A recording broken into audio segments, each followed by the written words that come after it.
The Stand with Crypto manifesto in the UK presents a significant strategic vision aimed at positioning the country as a leader in fintech, online assets and tokenization. And so in this video, we're going to look at some of the key elements and potential impacts of this initiative. Today's episode is sponsored by Cake Wallet, where you can send, receive and even exchange your crypto right from within the wallet. Cake Wallet is open source and non-custodial, so you control your own private keys, available today on iOS, macOS, Android and Linux. And StealthEX, a privacy-centric crypto exchange which enables you to make crypto-to-crypto exchanges anonymously. Good evening everybody and a warm welcome again back to Enter Crypto with me, Chris Kenyon. Now in today's video we're going to be talking about a manifesto which has been put out by a group called Stand with Crypto, or SWC, and this is aiming to position the UK as a leading hub for fintech and also crypto innovation. So as always guys, let's quickly jump into this article, see what it's about, see what we can learn, and then we'll comment after. So the UK has come out with its Stand with Crypto manifesto, suggesting the island country to be projected as a top player in fintech, online assets and tokenization for increasing investments, impacting productivity, as well as overall growth and the UK economy in general. This is taking place at a time when Prime Minister Rishi Sunak is asking for an election to be held soon, with the manifesto to be hopefully implemented by whichever government comes to power. It has sent thrills up the spines of Web3 businessmen who strongly feel it will work towards the betterment of their businesses, opening the UK to the world. Following are certain suggestions made by SWC, which include positioning the island country as a potential hub for online assets, as well as fintech and tokenization, and the word needs to go out that the UK is all for encouraging tie-ups in these segments. For this, the need of the hour is to explore ways of exploiting the situation viably. A regulatory infrastructure is required to be set up for crypto assets that do not tie down any business house, but provide all sorts of necessary safeguards against threats and exploits. And investors must be convinced regarding the UK's priority towards protecting their interests. Fiat-supported stablecoins should be brought into the picture. Staking should also be considered as part of the promotional campaign. Another suggestion has been brought forth regarding a proper and effective policy to be formed for factors related to decentralization, blockchain and tokenization, since the UK views them as potential game changers in this era of technology. In short, the requirement is for the rest of the world to view the UK with the perspective of being a top player in terms of the latest technology, utilization and a promoter of onboarding on their soil, all related businesses globally, for the opportunity to flourish further. So one of the things that I want to highlight is how these manifestos or regulation in general within the UK could affect people like you and me. Because it's okay saying, oh, well, we're going to be the crypto hub of the world. You know, London's going to be leading the way when it comes to cryptocurrencies. And this is what Rishi Sunak has been saying in the past few months. And if he wants to attract leading companies and crypto businesses to the UK, he's going to have regulation in place so that people know, obviously I've mentioned this many times in my videos, that they know what rules to follow, so there is no regulatory risk, shall we say, for companies that want to start up in the UK. So once they know the rules, they'll be able to come here, follow the rules, be profitable, and everything's great. Now, because crypto is a kind of a new asset, it's really novel. It's only been around a decade or a little bit more.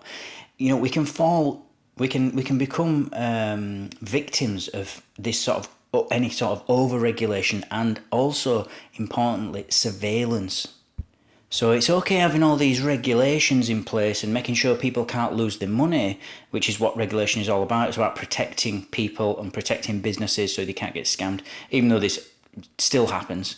We can actually end up with a loss of privacy, especially the average person, because increased regulation will lead almost certainly to extensive surveillance of crypto transactions. So they will be saying that to prevent illegal activities, this is the government and the authorities, they will have to implement stringent monitoring, and that will almost certainly infringe on our privacy. They're going to also well, they're already doing this, but they're going to be putting it in even more and making it mandatory for KYC and AML compliance. KYC, for anyone who doesn't know, is Know Your Customer. And in the US, they have a similar thing called AML, which is anti-money laundering. And it's basically where they require all the information. You know, they might ask you to upload your passport, your proof of address, things like this, for anyone that wants to buy crypto. So they know everything that you're doing. And it's not necessary, you know. It's just totally over the top, and it's data gathering. Really, is what it is. It's overly invasive, and it actually makes it difficult for users to use the service. And it makes it more expensive for the business as well to have to collect and maintain and protect all this data, because it has to be protected. You know, it's not, you can't just have people's information, you know, copies of people's passports, addresses, passwords, usernames. You know, this has all got to be protected and insured and all this and that. And so, you know, it's all costs extra money. So we'll actually lose a lot of our anonymity and therefore freedom, basically, in our financial transactions whenever we get involved with any of the exchanges in the UK.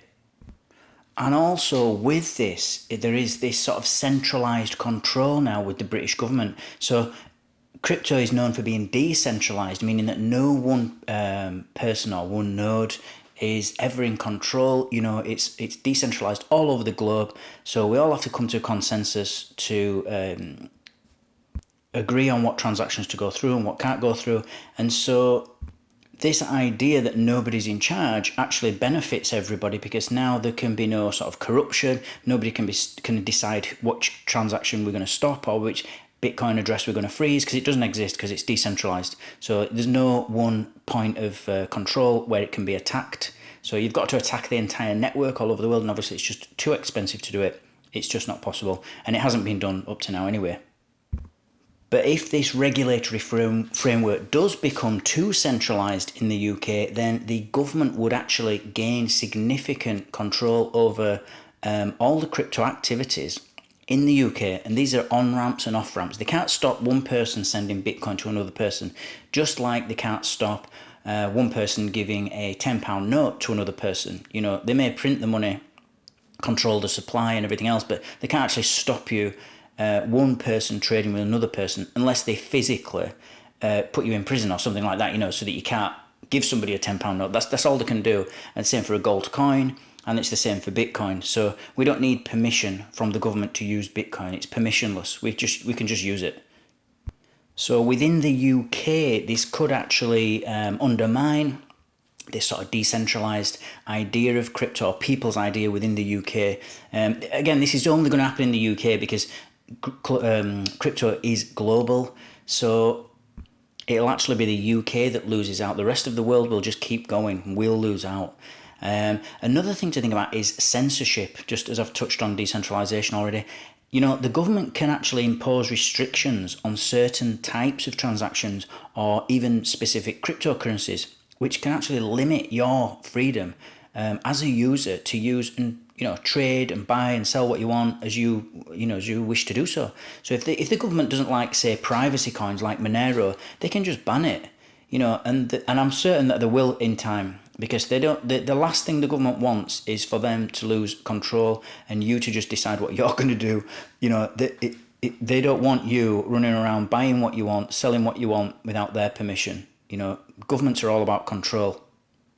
Now, something else I want you to think about, as well as an average man like you, you know, like the people watching this video and me, is that we might get some kind of economic inequality. So you can actually get access barriers, because if you've got such stringent regulations and high compliance costs, this can actually create barriers, because the company has to pass that on to the end user, meaning the person that's buying the crypto or selling the crypto. So we're going to have high fees to now trade crypto, whether it's buying or selling. And these high compliance costs can end up creating barriers, because now we can't afford to buy Bitcoin anymore. You know, so for smaller players like us and individual users, it could end up leading to an environment where you've only got the large corporations and affluent or rich individuals participating, which will only make things worse in terms of exacerbating economic inequality. And you may even get these tech monopolies. So this sort of focus on attracting big investments can end up resulting in just a few large tech companies dominating the whole market, which will obviously is not good, and that'll stifle competition, because a lot of the smaller companies might not be able to afford to comply, and it might just be cheaper just to go somewhere else. Don't bother with the UK. If it's so stringent and too strict in regulation, why not just go somewhere else? Because crypto is global anyway. Why not go to Dubai or somewhere where they've got friendly rules and regs? So just to conclude, this SWC manifesto is, I do think they're trying to bring it as a positive thing. They're trying to bring about positive change. But my point is that it's just crucial to balance regulation with, the core principles of crypto, the crypto community, because we need to have our say. And, this is why it's so important that we make our voices heard.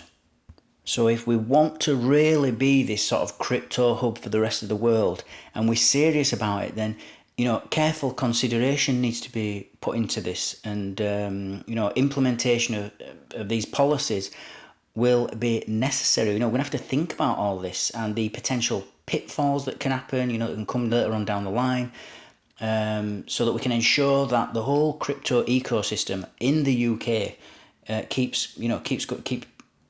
stays relevant, basically, and remains innovative. So that's what I've got for you today, guys. As always, thank you for watching. Thank you for listening. Don't forget to like, subscribe, and click on that notifications bell so that you don't miss out on any future updates. And I'll see you all tomorrow. Take care.